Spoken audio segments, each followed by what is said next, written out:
Si tu pouvais plonger directement dans l'obscurité mystérieuse des profondeurs de l'océan, qui sait ce que tu trouverais ? Des légendes vieilles de plusieurs centaines d'années évoquent des monstres marins géants qui se cachent au plus profond des eaux, comme le kraken, le monstre du Loch Ness, l'hydre, le léviathan et bien d'autres encore. D'accord, personne n'a jamais vu ces créatures, mais il y a quand même des araignées de mer, des calamars et des vers, et bien d'autres animaux bizarres qui ont grandi bien au-delà de ce à quoi l'on s'attendait. Jette un coup d'œil à ce calmar colossal provenant des eaux subantarctiques. Il est environ 14 fois plus long que l'encornet Minami qui vit près de la Nouvelle-Zélande. Et au fond de l'océan Pacifique, il y existe une éponge de mer aussi grande qu'un monospace. Les océans contiennent environ 96,5% de toute l'eau de notre planète. Jusqu'à 80% de toute la vie sur Terre que nous avons découverte se trouve sous la surface de l'eau. Nous n'avons pas encore exploré, cartographié ni même visité plus de 80% de l'océan. En fait, nous avons mieux cartographié Mars que les fonds marins. La pression qui règne là-dessous est insensée et elle te donnerait l'impression d'être écrasé par près de 50 jumbo jets. Quant aux températures à de telles profondeurs, elles sont extrêmement basses. Les conditions qui règnent au fond de l'océan sont rudes. Les créatures qui y vivent doivent donc s'adapter. C'est pourquoi beaucoup d'entre elles sont devenues très grandes pour survivre. Ce phénomène est appelé gigantisme des profondeurs. Plus tu t'enfonces sous la surface, moins il y a de lumière solaire. C'est pourquoi les températures baissent drastiquement. Le résultat de ce phénomène est une augmentation de la taille des cellules et une plus longue espérance de vie. De plus, ces créatures n'ont pas autant d'oxygène que les animaux marins qui vivent dans des parties moins profondes. Et leurs sources de nourriture sont minimes. La plupart de la nourriture qu'ils reçoivent provient des eaux moins profondes et seule une petite partie de celle-ci ruisselle vers les abysses. Et quand il n'y a pas assez de nourriture, être grand est un avantage. Les créatures plus grandes peuvent se déplacer plus loin et plus vite pour trouver quelque chose à manger. Leur métabolisme fonctionne plus lentement. Elles ne digèrent pas la nourriture aussi vite, elles peuvent donc stocker celle-ci et conserver de l'énergie pour les moments difficiles où elles ne trouvent rien à manger. Elles n'ont pas non plus besoin de réguler leur température corporelle, ce qui les aide à économiser un peu d'énergie qu'elles peuvent ensuite transférer à d'autres processus corporels. Elles arrivent à maturité plus lentement et plus tard que les créatures qui vivent dans des eaux peu profondes. La majorité des espèces de poissons qui vivent dans les abysses vivent 30 ans, voire plus. L'oplostète orange, quant à lui, vit jusqu'à 150 ans. Ce poisson mesure 7 mètres de long et pèse jusqu'à 1,5 tonnes. Mais il lui faut plus d'un siècle pour atteindre ces dimensions. Il commence à chercher un partenaire lorsqu'il a 30 à 40 ans. Et s'il peut vivre aussi longtemps, c'est parce qu'il n'y a pas beaucoup de prédateurs à de telles profondeurs. De plus, il n'y a pas d'humains ou d'autres éléments qui peuvent le déranger ou mettre son existence en péril. À de telles profondeurs, l'environnement est assez stable, donc beaucoup d'animaux s'y trouvent comme de véritables fossiles vivants. Ils n'ont probablement pas changé depuis des millions d'années. Les 200 premiers mètres de profondeur de l'océan sont considérés comme la haute mer. La majorité de la vie marine que nous avons découverte y vit, car c'est la zone que le soleil peut encore atteindre. Puis, à mesure que l'on s'enfonce, on atteint la zone crépusculaire. Il semblerait que rien n'y vive, mais à environ 250 mètres, il se trouve une petite oasis de vie ancienne qui s'épanouit. On y trouve des lys de mer, animaux qui n'ont pas changé depuis des millions d'années. Les coélacantes, un autre fossile vivant, peuplent l'océan depuis plus de 360 millions d'années. Les myxines n'ont pas changé depuis très longtemps non plus, depuis plus de 300 millions d'années.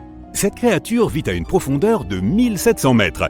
Elle a évolué avant le reste des vertébrés, c'est pourquoi c'est le seul animal doté d'un crâne, mais sans mâchoire ni colonne vertébrale.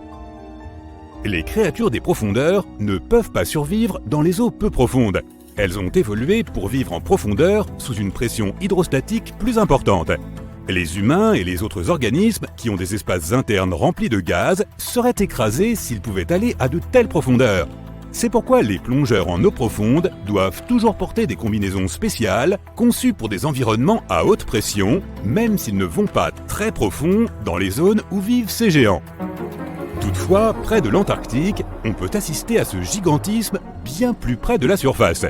Des éponges géantes, des limaces de mer, des araignées de mer de la taille d'une assiette, des vers et même d'énormes organismes unicellulaires, tous ont tendance à nager dans des eaux moins profondes. Les scientifiques ne savent pas exactement pourquoi, mais ils pensent que cela pourrait avoir un rapport avec l'oxygène.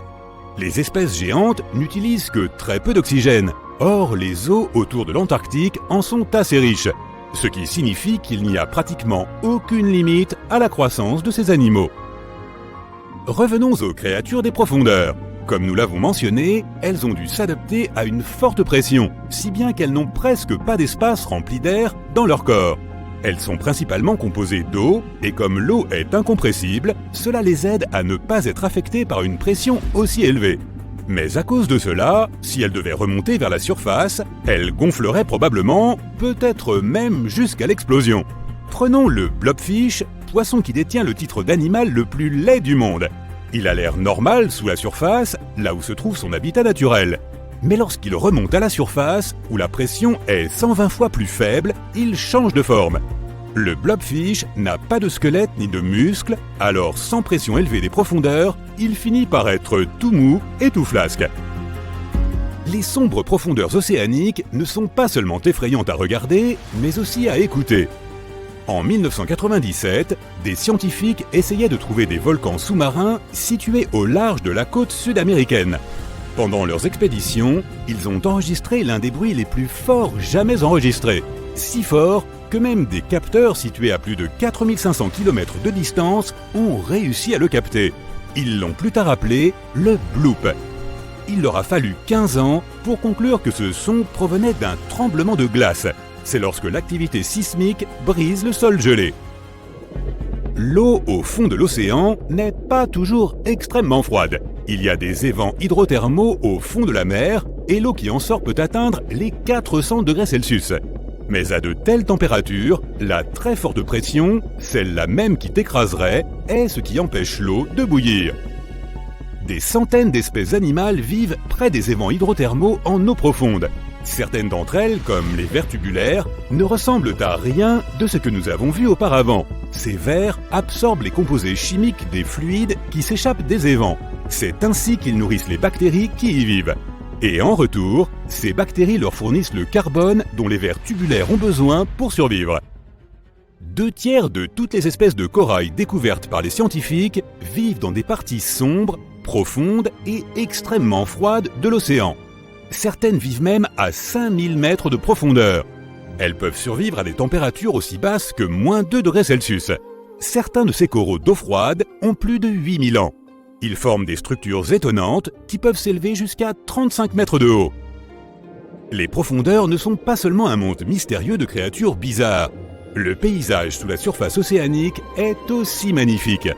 Et les canyons qui s'y cachent feraient même paraître le Grand Canyon tout petit. Par exemple, prenons celui qui se trouve dans la mer de Bering, le canyon Zemshug.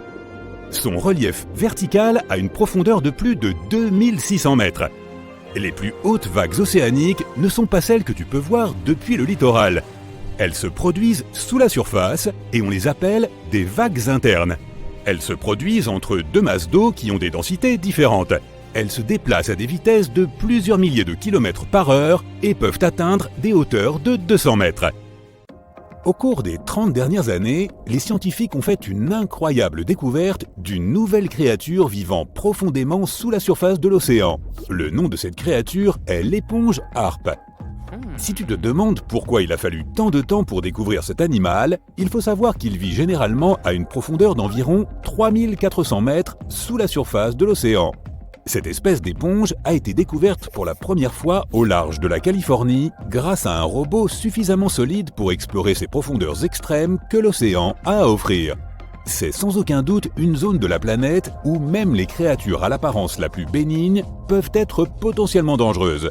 Et les scientifiques ont été surpris de constater que cette créature était bien plus qu'une simple éponge.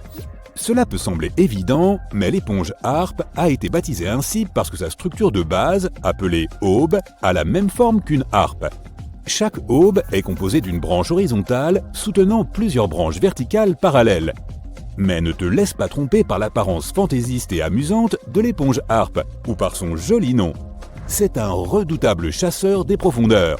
Elle a une capacité unique de capturer et d'envelopper de petits animaux à l'aide de ses rhizoïdes, des fibres courtes et fines.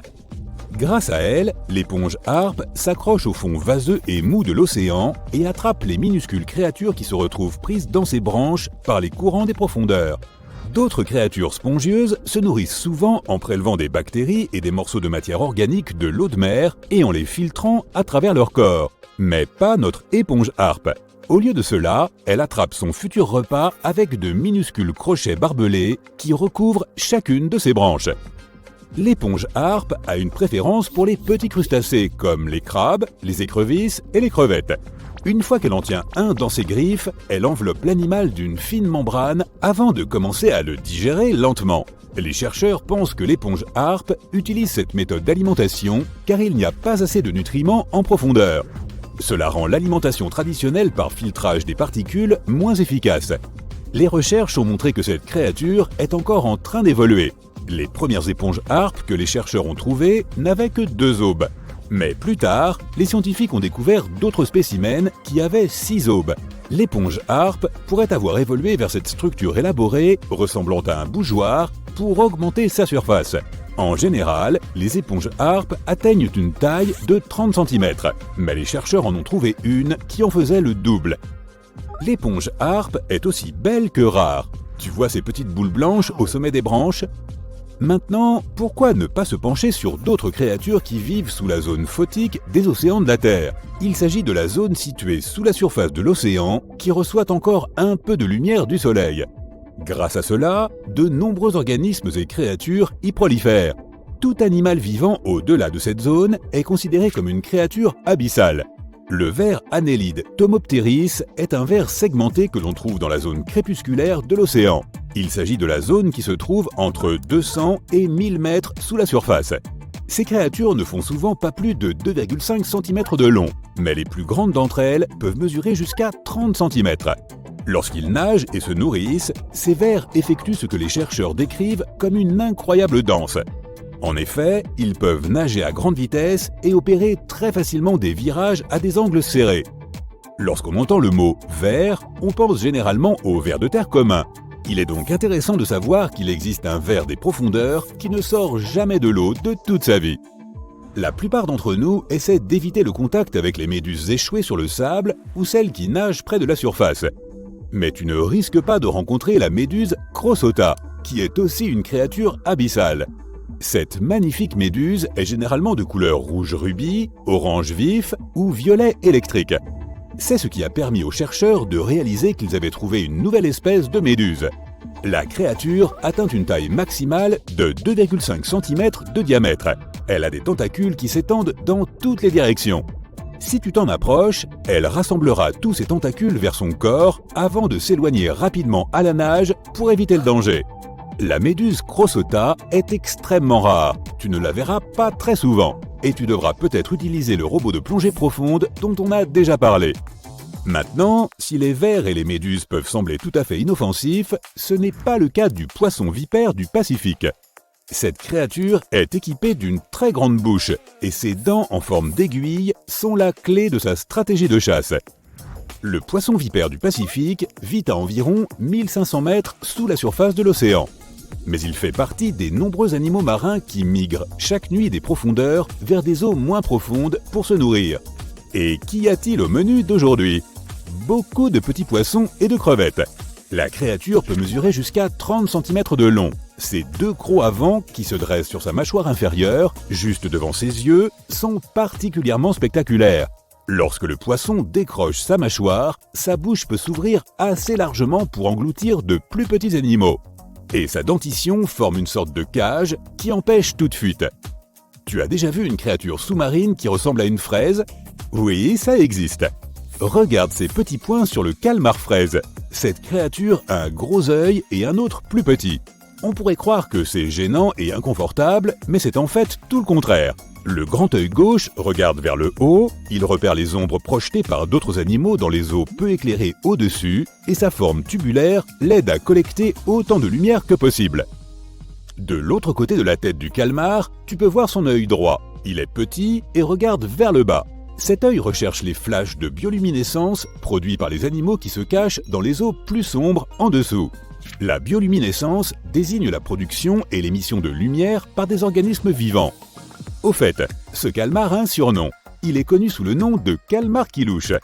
Cela est simplement dû à la différence de taille remarquable entre ses deux yeux. Comme la lumière n'atteint pas les profondeurs de la mer, le corps du calmar fraise semble noir. Cela l'aide à se cacher de ses prédateurs comme les requins et les dauphins. En général, le calmar fraise atteint une longueur de 13 cm. Il vit à environ 900 mètres sous la surface, mais nage vers des eaux moins profondes la nuit. L'étoile à plumes est une créature marine sans colonne vertébrale, mais avec des membres en forme de plumes qui rayonnent à partir du centre de son corps. Cette créature est apparue pour la première fois il y a environ 200 millions d'années. Apparentée aux étoiles de mer, elle ressemble à une fleur. Mais si tu t'en approches, elle s'éloigne rapidement à la nage. Mais toutes les étoiles à plumes ne savent pas nager. De nombreuses espèces ne peuvent que ramper sur le fond de la mer. Comme certaines des autres créatures des profondeurs que nous avons examinées, l'étoile à plumes peut s'adapter à son environnement. Elle a la capacité effrayante de se débarrasser de ses membres, de la même façon que certains lézards peuvent se débarrasser de leur queue. Cela l'aide aussi probablement à échapper à ses ennemis. Les étoiles à plumes vivent partout dans le monde, de l'équateur au pôle, du sommet des récifs des eaux peu profondes aux profondeurs abyssales de la mer. Dans la catégorie des créatures mystérieuses, le nom de celle-ci est tout à fait approprié. Le vampire des abysses pourrait être le symbole officiel de la faune des profondeurs. Il a un corps rouge foncé, d'énormes yeux bleus et une toile semblable à une cape qui s'étend entre ses 8 bras. Ses caractéristiques ainsi que son nom peuvent suggérer que la créature est une sorte de chasseur terrifiant. Mais en réalité, le vampire des abysses est une créature timide au corps mou, de la taille, de la forme et de la couleur d'un ballon de football américain. Il atteint une longueur d'environ 30 cm et vit à 900 mètres sous la surface. Il n'y a presque pas d'oxygène à cette profondeur, mais aussi relativement peu de prédateurs.